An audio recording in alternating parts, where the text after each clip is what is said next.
खबरों का सिलसिला आगे बढ़ाएं और आपको बताएं कि IMF की अगली किस्त के लिए memorandum of economic and financial policies में नए टैक्स इक़दामात समेत 23 नई शराइत भी आयद की गई हैं।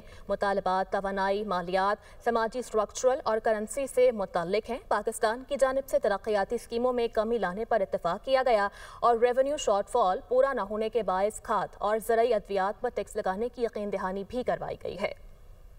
आलमी मालियाती फंड की अगली किस्त के लिए memorandum of economic and financial policies में नए टैक्स इक़दामात समेत दर्जनों नई शराइत भी आ गई। रेवेन्यू शॉर्टफॉल पूरा न होने के बायस खाद और ज़रई अद्वियात पर 5% फेडरल एक्साइज ड्यूटी लगाई जाएगी। हाई वैल्यू शुगर आइटम्स पर शेड्यूल 8 की इस्तिस्ना खत्म करके स्टैंडर्ड सेल्स टैक्स शरह आयद कर दी जाएगी। IMF ने सरकारी मलकियती इदारों के कानून में तब्दीली के लिए अगस्त 2026 तक का वक्त मुकर्रर कर दिया। हुकूमत ने शुगर सेक्टर को मुकम्मल तौर पर डीरेगुलेट करने की यकीन दहानी कराई है। मुस्तहकम ग्रोथ हासिल करने के लिए IMF पाकिस्तान के साथ मिलकर काम करेगा। तवानाई शोबे में इस्लाहात, टैरिफ एडजस्टमेंट, लागत में कमी के लिए इस्लाहात जारी रखी जाएंगी। IMF रिपोर्ट के मुताबिक सैलाब के बायस इंफ्रास्ट्रक्चर, घरों, लाइव स्टॉक को बड़े पैमाने पर नुकसान पहुंचा। रवां माली साल के दौरान मरकजी बैंक की महंगाई की शरह 7% तक रहने की तवक्को है। आइंदा 2 बरसों के दौरान तमाम बड़े 40,000 रिटेलर्स पर पॉइंट ऑफ सेल सिस्टम नस्ब किया जाएगा। माली साल के दौरान नए मंसूबों पर सिर्फ PSDP का 10% खर्च किया जाएगा। PSDP में तकरीबन 2500 अरब के मंसूबों को तरजीही बुनियादों पर मुकम्मल किया जाएगा। पब्लिक प्रोक्योरमेंट में शफाफियत लाने के लिए ई-पेड्स का इस्तेमाल किया जाएगा। ई-पेड्स के इस्तेमाल पर ऑडिटर जनरल ऑफ पाकिस्तान मार्च 2026 तक रिपोर्ट सदर मुमलिकत को फराहम करेगा। जनवरी 2026 से कफालत प्रोग्राम के तहत सहमाई बुनियादों पर रकम बढ़ाकर 14,500 दी जाएगी। कफालत प्रोग्राम में मुस्तहिक अफराद की तादाद को बढ़ाकर 1 करोड़ 2 लाख तक दायरा वसी किया जाएगा। बेनजीर इनकम सपोर्ट प्रोग्राम के तहत रकम निकलवाने के लिए बायोमेट्रिक वेरिफिकेशन ई-वॉलेट जून तक मुतारिफ होगा। टैरिफ रीबेसिंग जुलाई की बजाय जनवरी 2026 से करने का फैसला हो चुका है। गुज़िश्ता माली साल के दौरान बिजली के शोबे का गर्दिशी कर्जा कम होकर 1614 अरब रुपए तक महदूद हो गया। कमर्शियल बैंकों के साथ जनवरी 2026 तक 1.2 ट्रिलियन रुपए के मुआहदे की सेटलमेंट हो जाएगी, जिसमें 660 अरब रुपए प्राइवेट होल्डिंग लिमिटेड और बाकी CPP से अदा किए जाएंगे। गर्दिशी कर्जे में कमी के लिए 128 अरब रुपए की IPP से सूद की रकम को खत्म कराया जाएगा। माली साल 2031 तक बिजली के शोबे का गर्दिशी कर्जा जीरो इनफ्लो रखने की यकीन दहानी कराई गई है।